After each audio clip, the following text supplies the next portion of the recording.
Welcome to the PAHCOM podcast. We are medical management radio for the solo provider and small group physician practice. PAHCOM is where medicine meets entrepreneurship. Now, here's your host, Terry Fletcher. Hello, everyone, and welcome to the PAHCOM podcast, Medical Management Radio. PAHCOM is the Professional Association of Healthcare Office Management, and I'm your host, Terry Fletcher.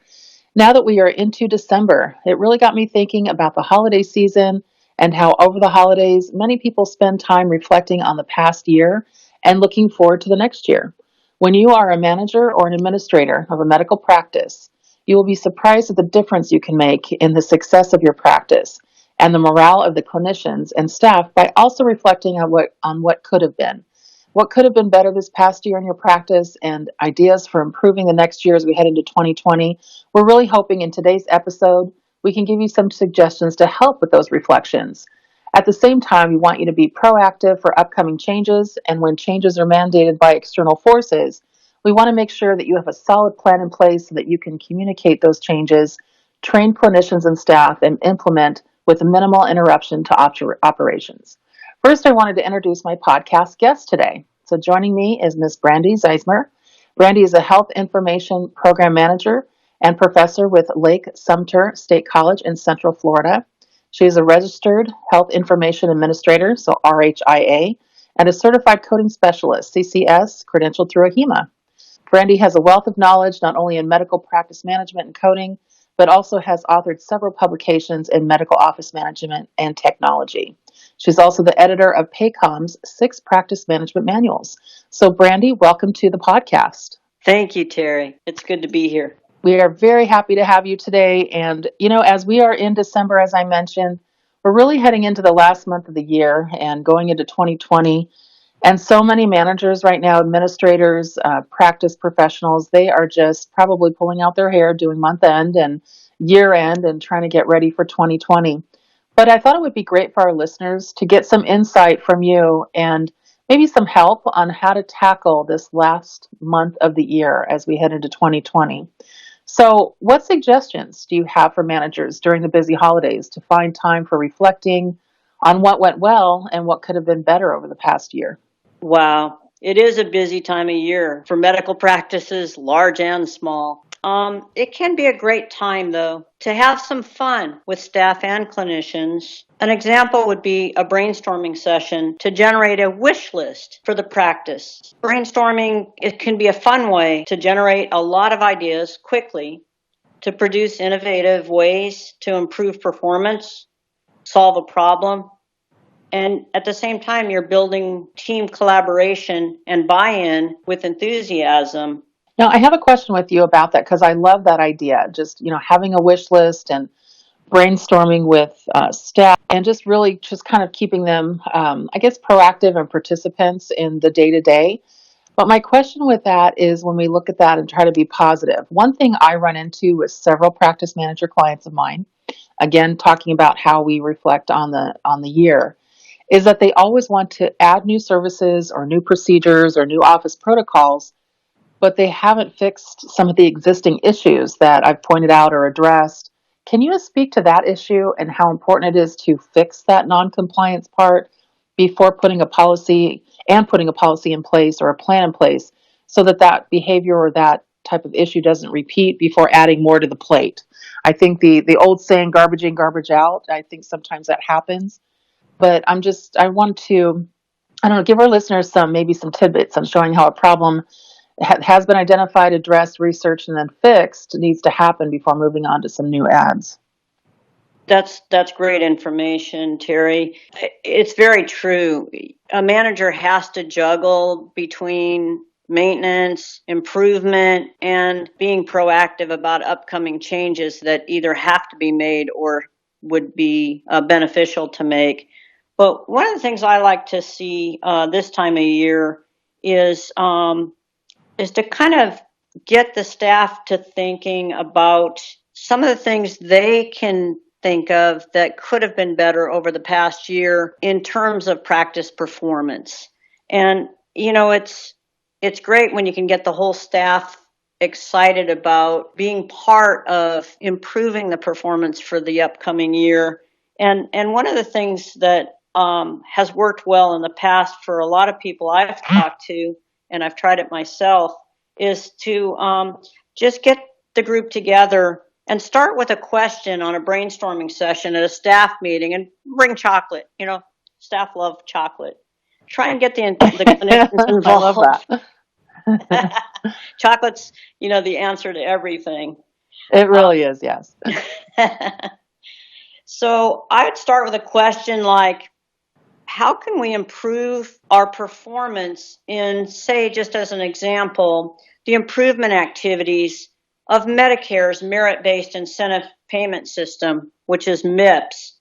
Everybody has Medicare patients, and even if you don't, the MIPS quality indicators, performance indicators, are very similar to other quality-based programs that private insurers are putting into effect. So that's just an idea, an example. And you can get everybody together. You tell them that you're just the facilitator. You're going to write down all the ideas. You want them to shout out ideas, no matter how crazy they are. In fact, crazy's good, because sometimes you get some brilliant ideas that nobody would have thought of if you were being all official and professional about it. And you don't want a madhouse. You don't want everybody yelling at one time, but you could have them go around the table, and you go around and go around and go around until nobody has any more ideas to add as to either which performance indicator you want to try and improve, or even just suggestions about that, centered around that framework of improving. And then just make sure that everybody knows they can't judge anybody's ideas, and you can't say anything. You have to just write down the ideas that are generated. The next step, though, once everybody is finished and you're confident that they've given you all of their suggestions, you discuss the grouping of the ideas. So you come up with like a list of ideas that all fit into a similar category, and then you can work from that. How do you get the managers to not say anything? I know that sounds funny, but just want to sit there, and because I know that in some of the office meetings and some things where they say, you know what, we're just going to have an open forum and just talk about things that are really important to our practice, and nothing is bad, everybody can say their piece, and it turns out for 5 minutes you kind of get that, but then we don't see that continue through the meeting, and then it turns into just a complaint session. We don't want that. No, heaven forbid. That kind of defeats the purpose. This should be upbeat. It should be non-judgmental. I know administrators and practice managers like to have a lot of input. I would say it was okay if it has slowed down a little bit and nobody's really saying much, but you think that they probably have some good ideas. It's fine to say, oh, come on now, just don't everybody talk at once, or make a little bit of a joke, but kind of encourage them to continue. But it's really pretty important not to add to it, because you'll have your chance as the manager once the brainstorming session ends. Then you move into the next phase. Yeah, and I think that's awesome, because I think that if there is an open door policy and there is open communication with the staff and they really feel like they're heard. I know some of the old school ways of doing that is to have a box or something where people can, drop in a note. And I know sometimes that works, but let's face it, we all know whose handwriting is whose. But, I kind of laugh when people say, oh, let's just drop in, notes in a box. I'm like, who's writing it. And it's funny because I had one practice that did that, and they're just like, oh, I knew who did this again. And it was always a complaint. And then somebody else's was never a complaint. It was always a positive. And you kind of get to know the trends in the office. And so just in kind of playing off what you were saying, it would be nice to see those ideas as far as the wish list, and make it like that. Make it a wish list, an end of the year. How can we make improvements? Let's call it a New Year's resolution for healthcare professionals and medical managers. And you had mentioned the MIPS and possibly the macro and all those performance measures. And I find that interesting because whenever I bring that topic up to practices, they look at me like, oh, yeah, we have to do that. And they forget that, there are certain things that you now have to do that reflects patient engagement and patient experience and patients that you want to safety and care coordination, and those are part of physician bonuses. And so if they're not on top of it, for example, when we talk about patient experiences, maybe looking at telemedicine as an option for the practice, but then you need somebody to want to take it on as a project, because I think some practices, and I know they come to me like my clients, and they say, we want to adopt telemedicine into our practice. And I'm like, okay, great. And I said, well, first of all, since you're not a HISRA practice and you're not in a metropolitan depressed area, you aren't going to be able to get Medicare to cover it, but let's take a look at your contracts. And all of a sudden they go, wait. What do you mean? Patient just can't call me up from their home and I can bill for an office visit? I'm like, no, it doesn't really work that way. So I try to just, I know that they get these big ideas just based on what they see on TV or on the internet, and you have to kind of talk them down off a cliff, but you don't want to stifle their wish list and what they hope to do. Again, when you talked about MIPS, the care coordination, maybe really talk to doctors, say, you're stuck in the office a lot or stuck at the hospital. Have you considered seeing patients in a SNF or home-based designated patients? Not only is the reimbursement amazing, which I don't think people realize, it's really good. It gets you out of the office. It gets you into kind of a new setting to just kind of, I hate to say invigorate yourself, but to just see patients in a different light. They love seeing their provider come to them and really make time for them. And that can be just a huge thing. What do you think about that? It's very true. There are so many opportunities. Once you can get your staff to realize that we aren't looking at obstacles, we're looking at opportunities. And how much more pleasant would it be to work in an environment where your practice is improving the patient's perspective? So when the patients come in, they're like, wow, I don't normally like coming to the doctor, because who does? But this practice is so energetic and enthusiastic, and we're comfortable with our providers because they, we come in to see them, but they come to see us too.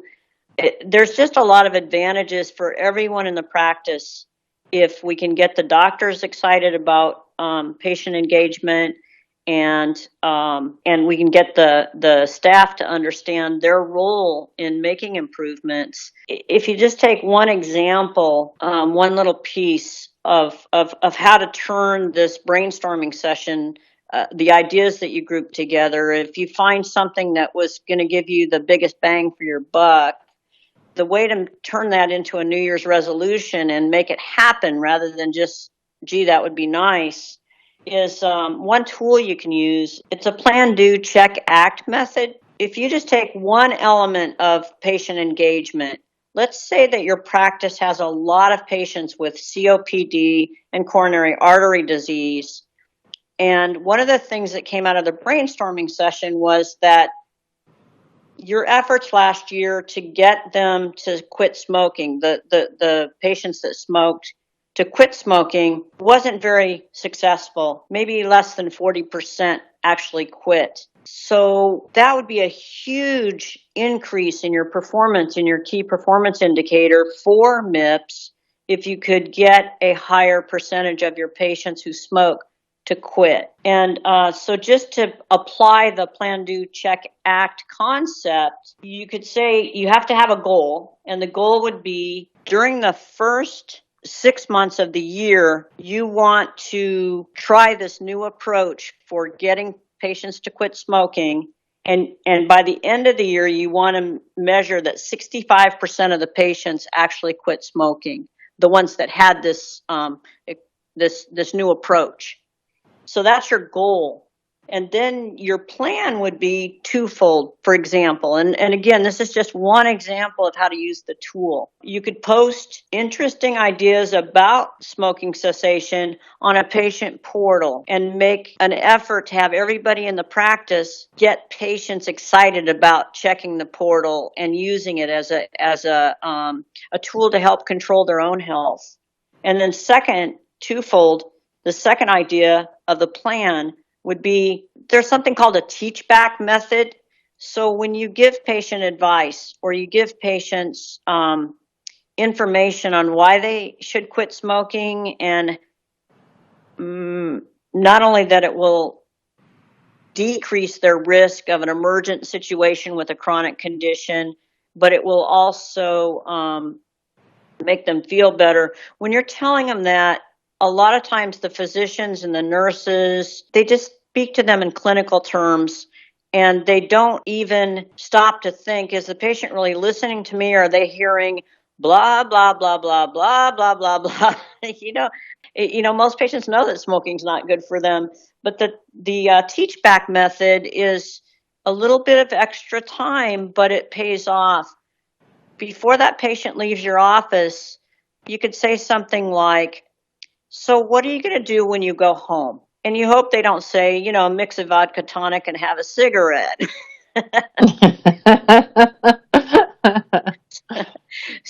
So if the patient tells you, well, I don't know, what do you mean, what am I going to do when I get home? Try and coach them a little bit to see if they can paraphrase back to you in their own words what you advised them to do to start that path of smoking cessation.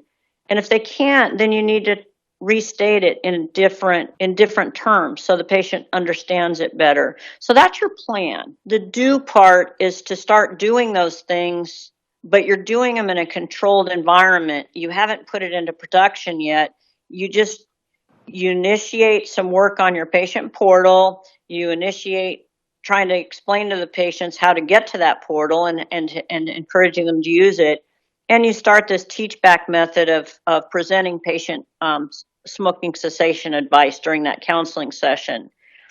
And then you measure the results over the first few weeks, follow up with those patients, see if they're starting or at least making progress towards what you advised them to do. If they have any questions, show that you care about them.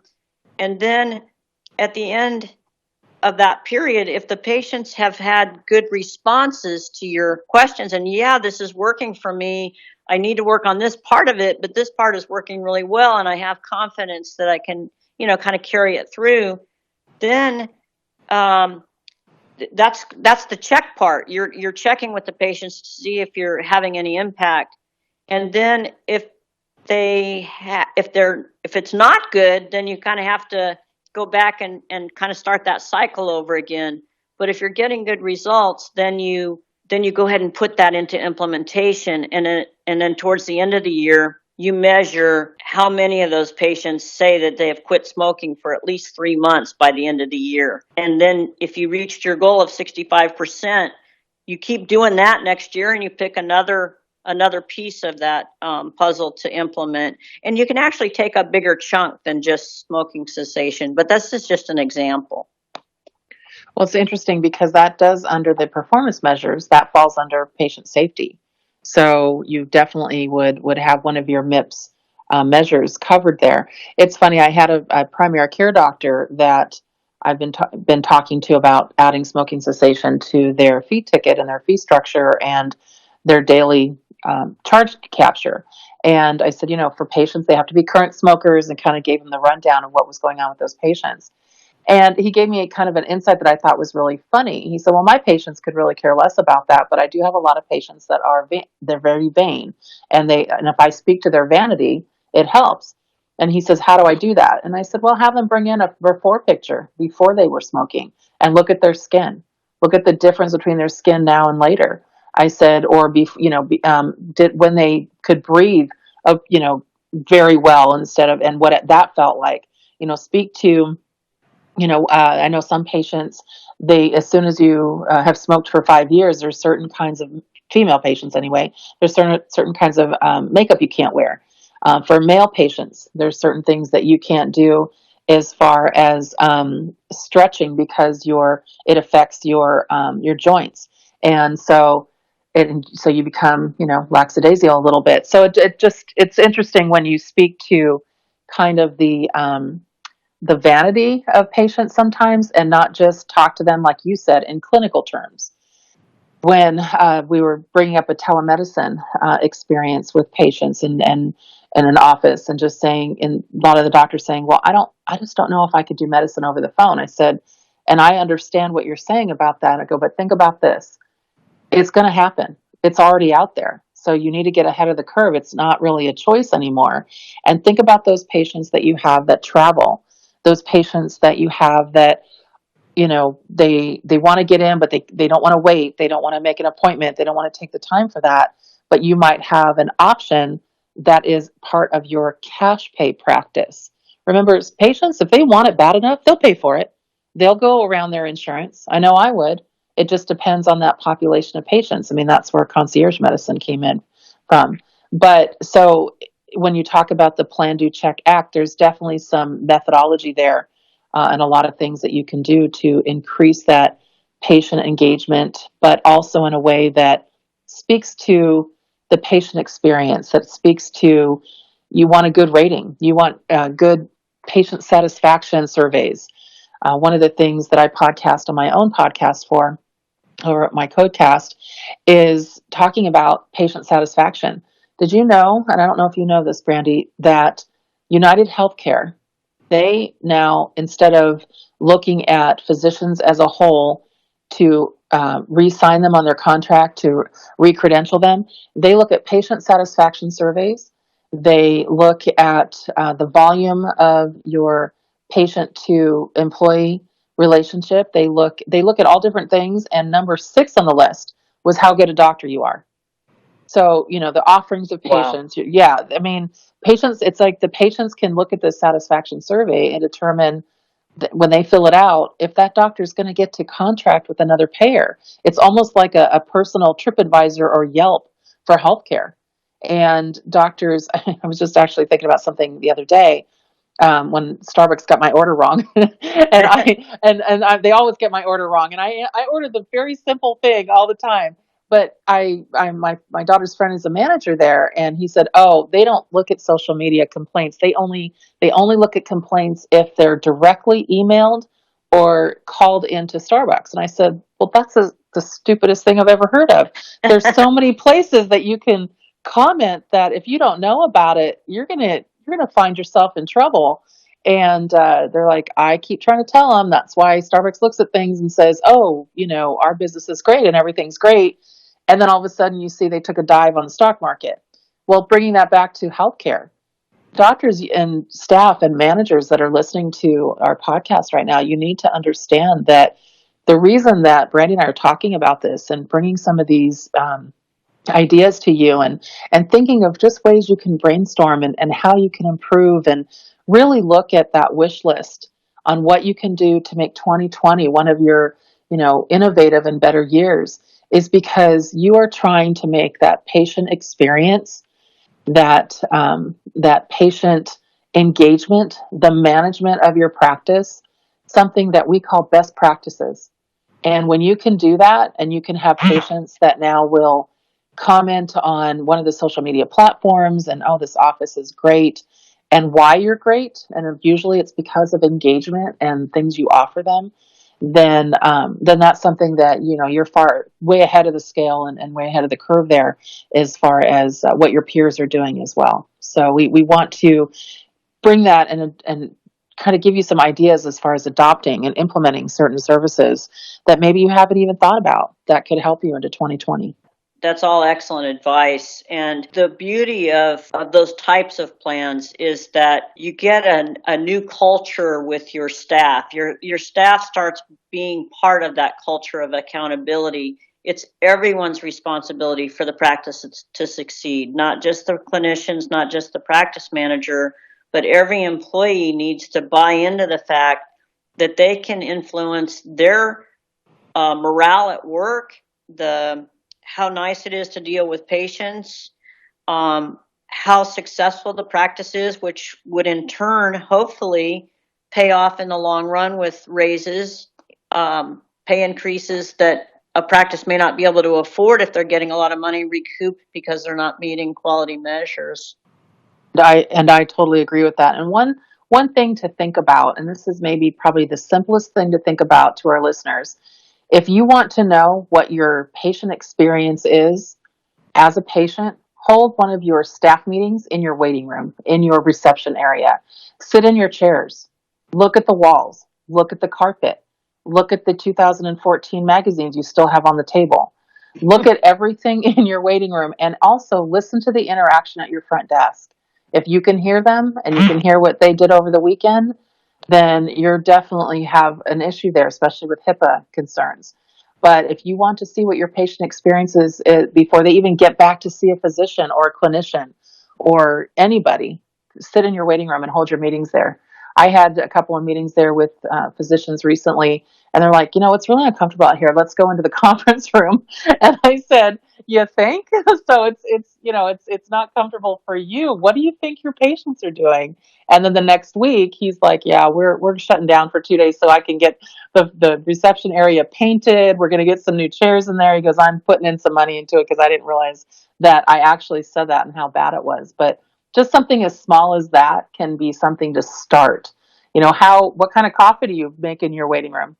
So somebody told me that their waiting room coffee was the stuff they get at Costco, but the coffee in the break room was Starbucks. I'm just like, people, look at what you're doing here. At least upgrade it a little bit. But it was just kind of funny to me. Just so, as we're talking to our listeners and trying to have fun with this as well, little things go a long way. So, we're trying to give you a little bit of insight. We'll elaborate on this as we get into 2020 and give you some specifics when it comes to some of the MIPS options that you can do for those reimbursement models and some of those patient engagements and some of the performance measures, and really kind of walk you through it.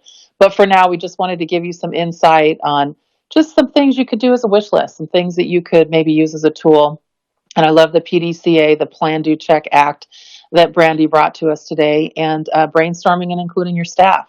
So Brandy, I wanted to say thank you for your insight and joining me today on episode 3 of our podcast. And we really appreciate having you. Thank you, Terry. It's been a pleasure. Okay. I wanted to also leave the listeners with this. In keeping with the PAHCOM motto of PAHCOM shares knowledge, you just heard from healthcare industry expert Brandy Ziesmer, and we want to remind you that if you are responsible for the management of your practice, or you know a physician or office manager that is, and they want to get as much current industry information and practice management knowledge as they can, this is your podcast. We hope you will let others know and encourage them to listen in each month. As a reminder, the PAHCOM podcast broadcasts the third Wednesday of each month. Also, please rate and review us on Apple Podcasts, YouTube, Stitcher Radio, Google Podcasts, or wherever platform you listen to podcasts on. So happy holidays, everyone. We are thankful for all of our listeners and our PAHCOM members, and make it a great day and a great month. Until next time, thank you for listening to the PAHCOM podcast, Medical Management Radio. Tune in for new shows the third Wednesday of each month. Thank you for joining us. PAHCOM is the Professional Association of Healthcare Office Management and home of the nationally accredited Certified Medical Manager. Professional credentials matter. Learn more at PAHCOM.com. That's PAHCOM.com.